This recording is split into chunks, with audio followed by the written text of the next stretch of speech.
top stories this evening, sponsored by Courts, bringing value home. Shock amid global crisis must bring about deliberate shift in the tripartite framework, says President Ali on Labor Day. U.S. Congressman flags China influence in Guyana. Letter to Rubio raises regional security concerns. GDF helicopter crash, key findings revealed in leaked report. And Norton makes clarion call for strategic foreign policy amid continued tension with Venezuela. HGP Nightly News begins now.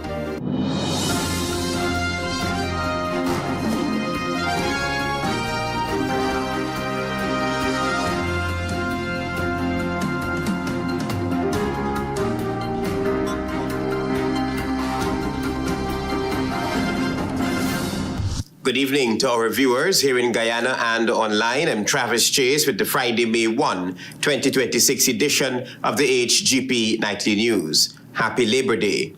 President Ali, in his Labor Day message to the nation, said the shocks amid the global crisis must bring about a deliberate shift in the tripartite framework between government, unions, and workers. Marvin Cato opens our broadcast with this story.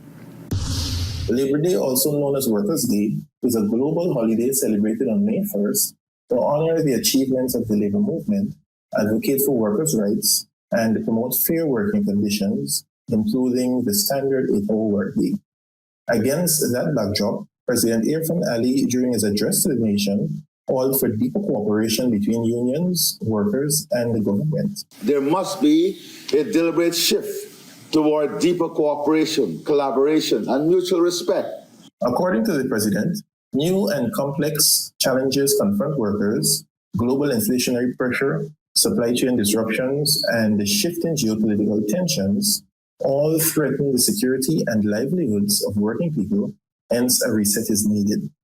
He said that there must be a move away from entrenched conflict and confrontation by fostering a modern culture of industrial relations grounded in partnership that can better shield workers from external shocks and safeguard their standard of living. In so doing, we will not only honor the legacy of those who fought before us, but also future-proof our economy. Ali said it is essentially fitting that we pay tribute to the instrumental role played by workers and the working class, ensuring that the gains made are preserved and strengthened for generations to come. He said his government has demonstrated its commitment to the nation's workers by increasing the income tax threshold from $65,000 to $140,000. Tax provisions for families were also adjusted. Additional reforms to reduce tax burden on individuals holding a second job and a slew of other measures were also announced. He said all of this was done to ease the burden on the working class. Marvin Cato reporting for HGP Nightly News. Guyana is now at the center of a growing geopolitical attention.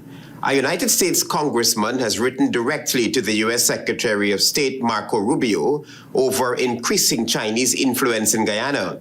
The letter warns that the situation could have implications not just for Guyana, but for regional stability and the U.S. interests. Here is more. A U.S. congressman is raising red flags over, quote, creeping Chinese influence in Guyana, urging Washington to closely monitor developments in Guyana.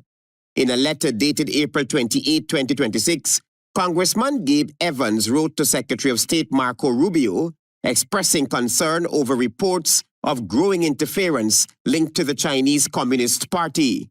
The congressman warned that such influence could threaten regional stability and undermine U.S. interests, particularly as Guyana continues to emerge as a key player in energy and natural resources.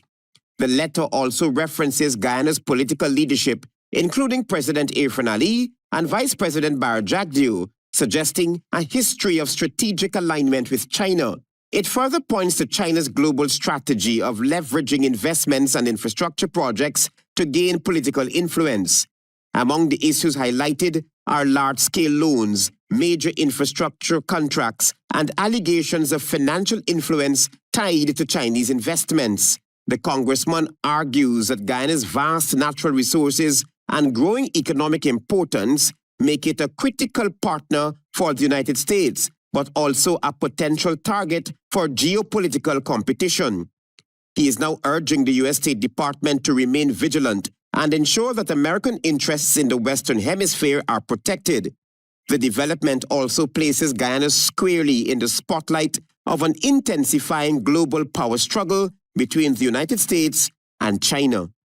Travis Chase, HGP Nightly News. Leader of the People's National Congress Reform, Norton, has once again called for a comprehensive foreign relations plan, instead of the government's responding only belatedly to Venezuela's violations of international law. Antonio Day is on this story. The International Court of Justice will hear the Guyana-Venezuela border case starting on May 4, 2026, amid Venezuela's escalating aggression. During visits to CARICOM states such as Grenada and Barbados, acting President Delcy Rodriguez wore a brooch showing a map that unlawfully includes Guyana's Essequibo region. Many political pundits have taken umbrage of these actions, deeming it an attack and violation of international law. The People's National Congress Reform, known as the PNCR, in a statement, expressed that President Irfan Ali's letter to the CARICOM Secretary General emphasizes the lack of a strategic foreign policy for Guyana, particularly amid tensions with Venezuela. The party added that the letter highlights Guyana's reactive stance, risking national security and regional influence. Venezuela's use of oil wealth to gain influence reminds Guyana of the need for strategic action, the letter reminded. PNCR leader Norton told Nightly News that he advocated for a strong foreign policy for Latin America and the Caribbean in late 2023 as opposition leader. He contended that the government continues to fail on this diplomatic front. I consistently argued in the parliament that we need a diplomatic strategy to deal with Venezuela. Instead of leading with clear strategy, Guyana has been responding belatedly to the constant violations by the Venezuelan regime, the PNCR leader implied. You can't wait until Venezuela do something and then respond. You need a diplomatic strategy that engages countries, keep them abreast, constantly promoting your ideas, and have a kind of a sensitization of Latin America and the Caribbean so that people will know this and will not be inclined to make that kind of mistake. Norton noted that Venezuela's use of oil wealth to gain influence in the Caribbean creates economic dependence for smaller nations, an issue Guyana must not overlook. Meanwhile, Sir Ronald Saunders, a renowned diplomat to the Organization of American States, in an article highlighted the controversy over Venezuelan acting President Delcy Rodriguez wearing a brooch of Guyana's Essequibo region during Caribbean visits. Sir Saunders noted that this reflects Venezuela's state policy on territorial claims, with the dispute currently at the International Court of Justice. He argued that Venezuela's actions undermine international law, as the Geneva Agreement does not support unilateral claims, while the issue is under judicial review. And I quote, "When a head of government displays in official engagements with other states a symbol that asserts a territorial claim against a neighbor, that act ceases to be personal expression. It becomes an instrument of state policy. It is intended to communicate, to reinforce, and to normalize a position that is very much in dispute," the diplomat penned. Antonio Day reporting for the HGP Nightly News. Thank you, Antonio. Stay with us. There is more news ahead.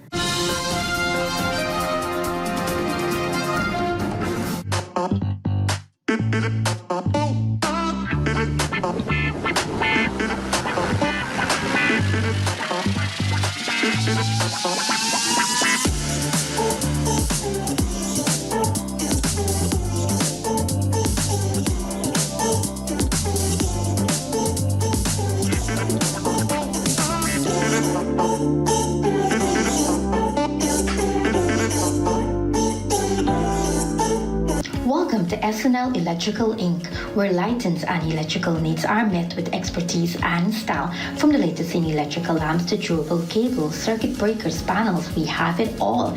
Illuminate your space with our elegant chandeliers, stunning crystal lights, and versatile pole lights.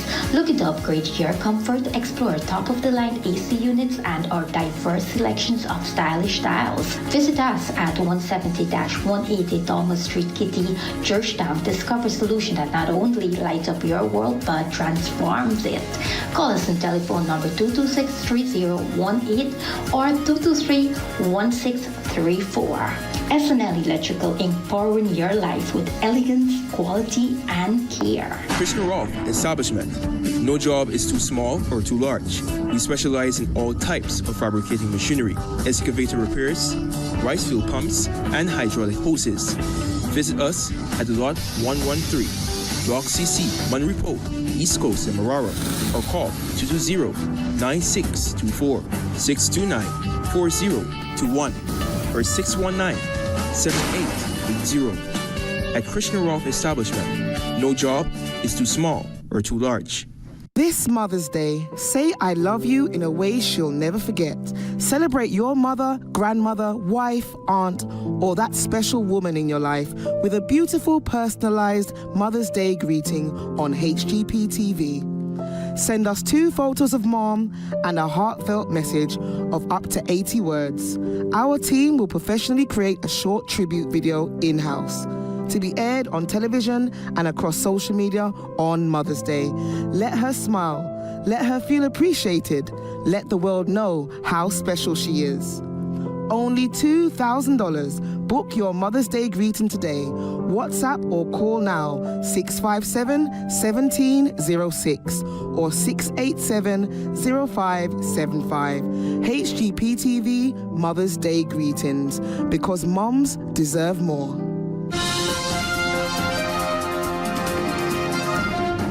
Welcome back to the HGP Nightly News. We will now bring you disturbing findings into the deadly Guyana Defense Force helicopter crash that claimed 5 lives. According to the report, the Bell 412 aircraft was flying at low altitude when it entered thick clouds over mountainous terrain. Moments later, it struck the forest canopy, crashed to the ground, and ignited. The captain and 4 passengers were trapped inside and died as the wreckage burned. 2 others survived with injuries. 1 passenger who was pulled from the wreckage later died overnight. Investigators found no evidence of engine failure, noting that the helicopter remained under power-up to the point of impact. The report points to a deadly combination of poor visibility, mountainous terrain, and loss of situational awareness. It also reveals that the aircraft's weather radar was unserviceable. Efforts to reconstruct the final moments were limited. The cockpit voice recorder captured mostly engine and rotor noise, with crew voices largely inaudible, even after advanced audio enhancement. While the Bell 412 was a GDF helicopter, it was not being operated under a structured military aviation certification framework at the time of the crash. Dead are veteran pilot Lieutenant Colonel Michael Charles, retired Brigadier Gary Beaton, Colonel Michael Shuhood, Lieutenant Colonel Sean Welcome, and Staff Sergeant Jason Kahn. The 2 survivors are Lieutenant Andy Crawford and Corporal Wayne Jackson. While the report does not assign blame, it lays out a chain of events that has left serious concerns about conditions in the air and decisions in the cockpit. Travis Chase, HGP Nightly News. A driver's license corruption probe took a dramatic turn Thursday when a police constable was caught with marked money and documents during a sting operation in Georgetown. A police constable was arrested on Thursday after he was allegedly caught selling a driver's license illegally during a joint operation by ranks of the Guyana Police Force. The officer has been identified as Police Constable Johannes Born. The operation was carried out between 1645 hours and 1700 hours in the vicinity of Norton and Durban Streets, Georgetown. It was conducted by ranks from the Special Branch Headquarters and Office of Professional Responsibility. Reports are that the police force had received intelligence that Constable Bourne was allegedly involved in illegal activities linked to the sale of the driver's license. Following that information, ranks set up an operation. During the exercise, Bourne allegedly demanded $100,000 to facilitate a driver's license for a person without that individual having to sit an examination or complete a practical driving test. He reportedly indicated that he was willing to accept $55,000 up front, along with 2 passport-sized photographs, a copy of a taxpayer identification number certificate, and a national identification card. As part of the operation, investigators recorded the serial numbers of the cash to be used in the transaction. On Thursday afternoon, Bourne allegedly met with the person to complete the arrangement and collected the documents along with the marked money. A surveillance team led by an assistant superintendent was nearby. Immediately after the transaction, the assistant superintendent approached Bourne, identified himself, and informed him of the ongoing operation. A search was then conducted. Bourne was subsequently arrested on suspicion of demanding money with menace and engaging in corrupt transactions. He was taken to the Office of Professional Responsibility, headquarters for further investigation. His cell phone, the documents, and the marked cash were lodged at the East Penitence Police Station. Further investigations are ongoing. Back in April, President Irfan Ali had warned that the government was moving to clean up the driver's licensing system after an audit uncovered serious irregularities, including cases where practical certificates and licenses were allegedly issued to persons who had not properly completed the required process. We found some glaring inconsistency between those who wrote the theoretical exam and against those who got the practical exams, and then those who ultimately got the license. The reconciliation is ongoing, and what you will see very soon is a list published of persons who will be asked to come in to explain themselves. Antonio, the reporting for the HGP Nightly News. The annual Labor Day rally took place on Friday and saw opposition parties, union representatives, and members walk through the streets of Georgetown, celebrating the successes of the past and the importance of the future. The government, though, came in for some harsh criticisms as the event culminated with fiery speeches from featured speakers. Workers turned out today to celebrate Labor Day as the sea of red and white moved through the streets of Georgetown and the activities wind down. The speeches took center stage. Opposition leader Azharuddin Mohammed, who was part of the activities in his speech address, called for the unions to regroup and refocus and work together in the interest of the workers. When we leave here, I hope that we can regroup, and I hope that the unions collectively can work together. Mohammed, using some choice words, said the focus should be on regrouping to see the back of the government. He said a collective approach by the opposition is needed to ensure that workers' rights are observed. More than $6 trillion has been budgeted and spent from 2020 to 2026, he said. However, the positive effects of those spending by the government did not reach the ordinary working class to better their lives. He stressed that based on information from the Auditor General's office, 40 to 50% of the budget each year goes into the pockets of the friends, family, and favorites of the government. The minimum wage for public servants, he stressed, is $102,346, which he described as pittance. He stressed that workers cannot survive on such, and the government should up the ante. On the other hand, Norman Witter, leader of the Guyana Trade Union Congress, in his address to the workers, did not hold back, saying if the workers believe that the government is not treating them fairly, the opportunity is coming for them to vote them out of office.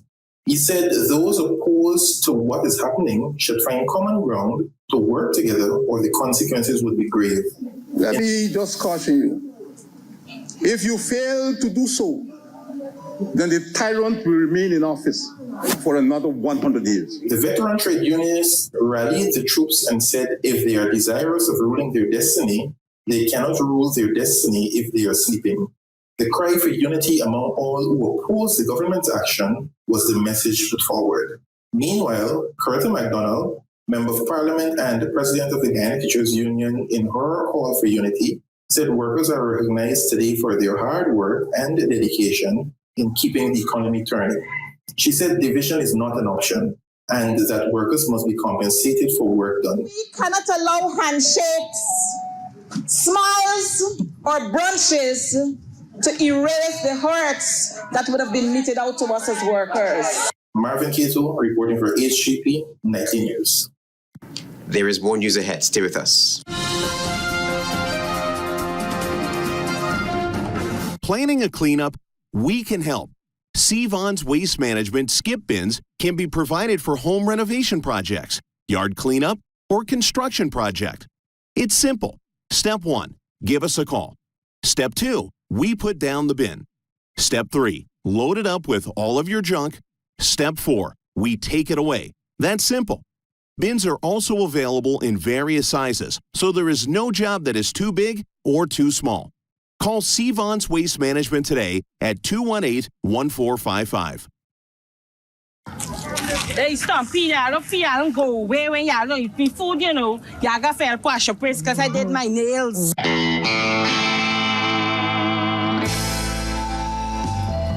When is somebody body, I got make a nice cake. Is my good cake on upon the same? Madam, I got a call from the people in the community, and they said you are disturbing the peace. You're smelling up the place, and you're doing something, but your food always seems to smell good. Peppies, you get the best of these things. These things just make you cook good. I want these things, and I'll carry them for evidence. I love all of you. Peppies, we put the pep back into your kitchen. And you? Does your mom have a hidden talent or a special gift? Can she sing, dance, cook, create beautiful art, design clothes, model, or inspire everyone around her? This Mother's Day, HGP TV's Inside Culture is searching for talented mothers to honor and feature on our special television event. A celebration of the women whose creativity, dreams, and gifts were paused, hidden, or never fully seen. Through heartfelt stories, live studio moments, and unforgettable performances, we are rediscovering the amazing women behind the title Mom. Send us a video or photo of your mom and tell us why she deserves to be selected for our special Mother's Day event. WhatsApp or call Melody or Natasha on 657-1706 or 687-0575. HGP TV's Inside Culture Mother's Day Special. Mothers with Talent. Because every mother deserves her moment to shine.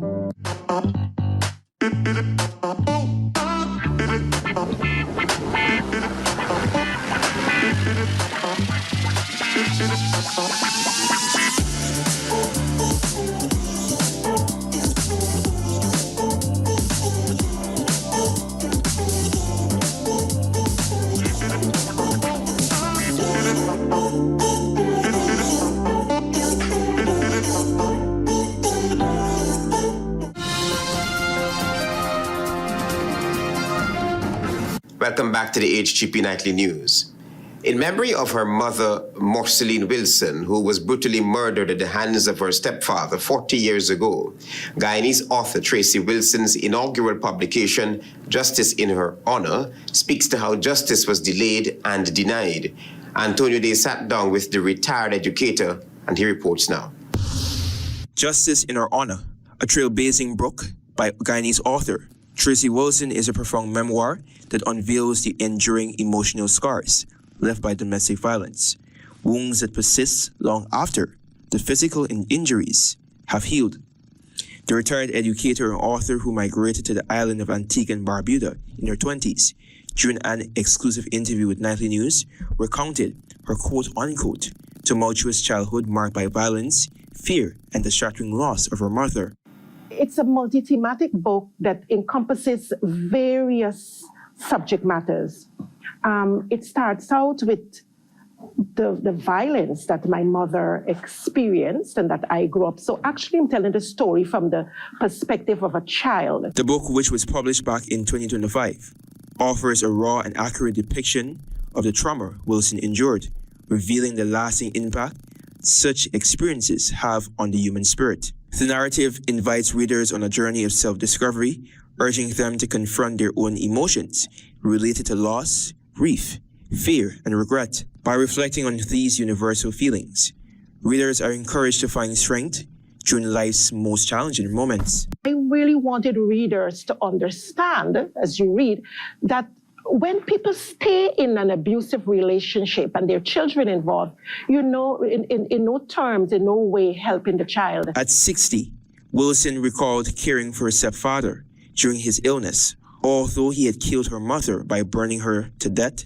she felt forgiveness was essential for her own peace of mind. Every time he knows to himself that okay, I murdered your mom. How does he relate to you? Okay, I always say that when we forgive people for the hurts, you know, for whatever wrong they've done to us, we're not actually doing it for that person. We're doing it for ourselves. It's good for our mental health. Wilson stated that her primary concern is the lack of justice in her mother's tragic death, although she has forgiven her stepfather. The educator related that her book serves as a platform and form of therapy for both men and women who have been victims or witnesses to domestic violence. The dedicated woman expressed that individuals facing such situations should take appropriate steps to receive support needed. Antonio Day reporting for the HGP Nightly News. Thank you, Antonio. The Minister of Tourism, Industry and Commerce on Thursday unveiled key details for the return of Guyana's festival, set for May 15 to 17, 2026 at the Guyana National Stadium. Details were released during an official press conference held at the venue. Marvin Cato reports.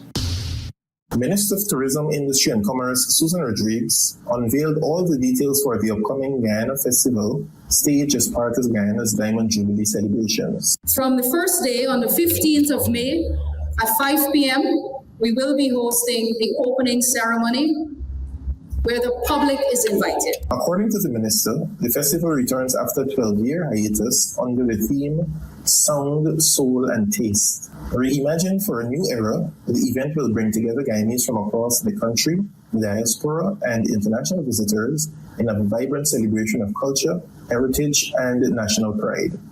Rodriguez described the festival as a bold expression of Guyana's identity, featuring heritage villages, cultural showcases, and live demonstrations including African head wrapping, Tibisiri craft, sari and dhoti wrapping, pottery, arts and crafts, drama, comedy, poetry, children's activities, and movie screenings.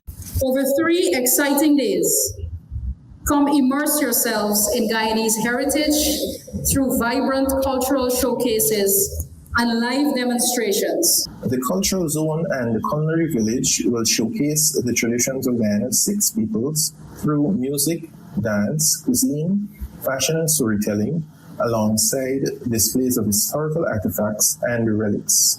She noted that a major highlight will be the Taste of Guyana Culinary Village, offering authentic dishes from across Guyana's 6 ethnic groups. Nightly entertainment will include a Night of Legends, a One Guyana concert, and a national cocoa competition with cash prizes and local tour experiences up for grabs.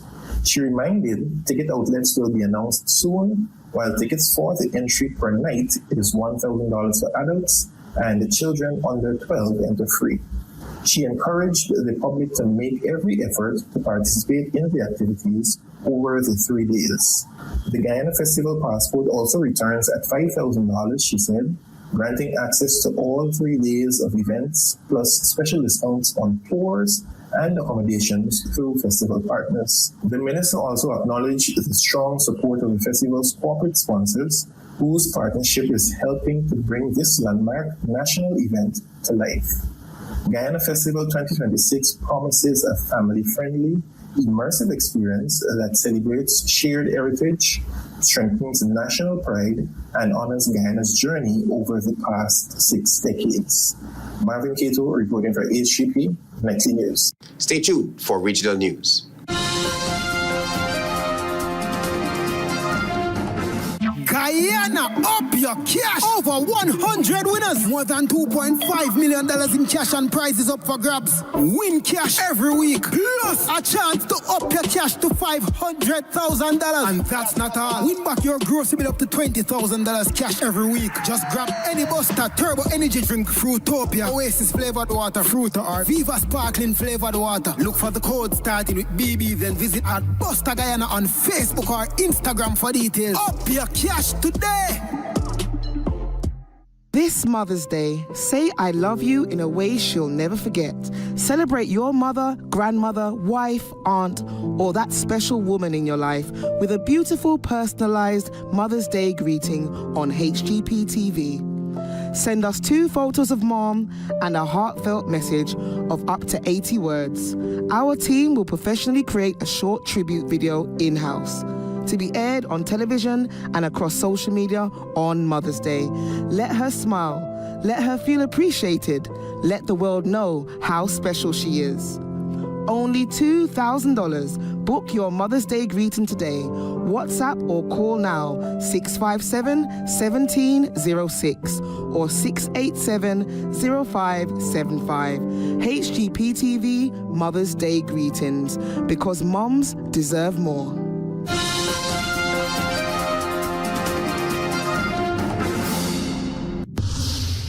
Good evening and welcome to Friday's edition of the Regional News. I'm Antonio Day, and happy Labor Day. Here's what you need to know as we turn attention to news coming out of Antigua and Barbuda.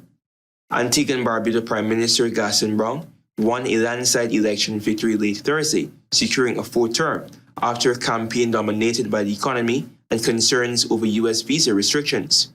Browne's Labour Party increased its majority by winning 15 seats in the 17-seat parliament. According to preliminary official data, the opposition United Progressive Party, seen as its main challenger, won only one seat.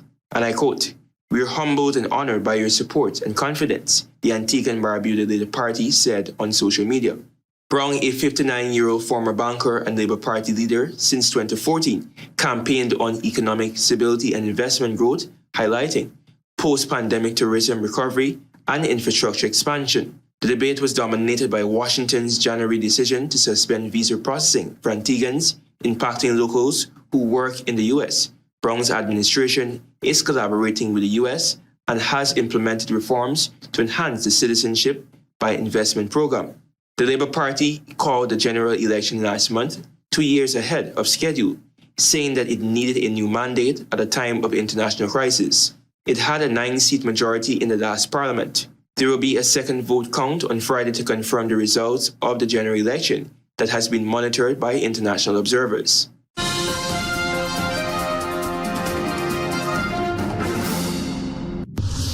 Still with news in the Caribbean region, the National Environment and Planning Agency, known as NEPA, told Jamaicans to remain highly cautious following reports that non-native monkeys have been sighted and captured in the southern parish of St. Elizabeth. In a statement, NEPA confirmed the animals are white-faced capuchin monkeys, a species not indigenous to Jamaica, and warned that their presence poses serious threats to ecosystems, agriculture, and public health. Monkeys may carry diseases, threaten diversity, and harm crops. The agency urges the public to avoid approaching them. Sightings and captures have been reported in several communities, with videos showing at least one monkey captured by residents. NEP is collaborating with the veterinary services, the police, the Hope Zoo to locate and quarantine the animals for evaluation. Community stakeholders are also involved in the efforts. The agency also cautioned the public to be wary of individuals falsely claiming to represent authorities in attempts to obtain the animals for illegal purposes.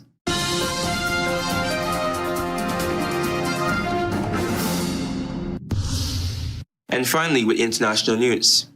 United Arab Emirates officials stated on Friday that Tehran cannot be trusted regarding unilateral Strait of Hormuz engagements, highlighting deep mistrust amid stalled Iran war efforts. 2 months into the conflict, the Iranian blockade and U.S. Navy actions have closed a key sea channel, disrupting 20% of global oil and gas supplies, raising energy prices and sparking economic downturn fears. Since April 8, a ceasefire has been in place, but reports of Trump being briefed on potential military strikes against Iran pushed global oil prices to a 4-year high on Thursday. Iran has activated air defenses and plans a broad response to a potential U.S. strike, possibly followed by Israeli action, two senior sources told Reuters. Washington has revealed its next steps, while Trump expressed dissatisfaction with Iran's latest proposal, and Pakistan has not scheduled new talks to end a war that has killed thousands, mainly in Iran and Lebanon. So that's brought us to the end of Friday's edition of the Regional News. I'm Antonio Day. Do have a fantastic weekend, and do be safe. Goodbye.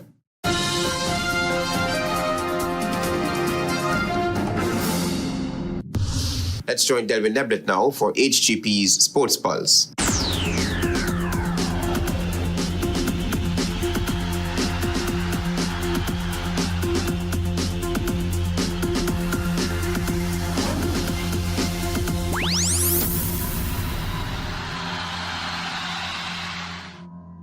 Good evening, Guyana. I'm Delvin Neblet with your HGP TV Sports Pulse for today, Friday, May 1st, 2026.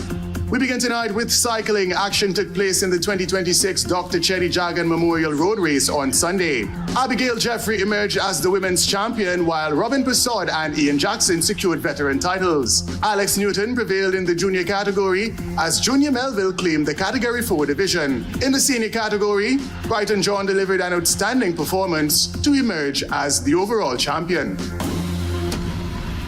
More in cycling, the 2026 Linden Town Week cycle race is set for tomorrow, Saturday, May 2nd. Scheduled to commence at 9 hours, the race will run from Guyana Stores to Moblisa, then to Millie's Hideout Roundabout before returning to Moblisa. Riders will compete for the prestigious James Jolin Joseph Trophy, as well as other prizes and ultimate bragging rights. Into football, as part of the Ministry of Culture, Youth and Sports Liaison Initiative, national footballers Curtis Kellman and Colin Nelson engaged several young footballers at the Verlin Mills Football Academy on Thursday. As appointed sports liaisons, the expectation is to work with and train young players in schools, community centers, and football clubs across Guyana to foster the development of talent and expand opportunities nationwide. Into tennis, action took place in the Guyana Tennis Association's 2026 Rebel Tennis Championships over the weekend. Jaheim Pestano secured a hard-fought victory over Antonio Fields, while Denzel Luther secured victory over Isaiah Cambridge. Ladies' #1 Africa Gentle also opened her RTC campaign with a dominant victory, winning in straight sets over Naomi Erskine. Finally, in cricket, action concluded in the 2026 Commissioner of Police T20 Cup with 2 fixtures at the Police Sports Club Ground Evelary on Thursday. Match #1 was a commanding 8-wicket victory for Regional Division #3 over Regional Division #6. Both Anthony Adams and Emmanuel Christnott produced unbeaten half-centuries as the boys from Essequibo Islands, West Demerara, secured a well-deserved third-place finish. In the grand final, team headquarters delivered an outstanding performance against the Guyana Police Force officers to retain their title. Andrew Light Jr. remained unbeaten on 49 from 37 as Dwayne Dick added 49 from 23 in the commanding 8-wicket championship victory. That's it for this edition of the HGP TV Sports Pulse. I'm Delwyn Neblett, reminding you to stay in the game.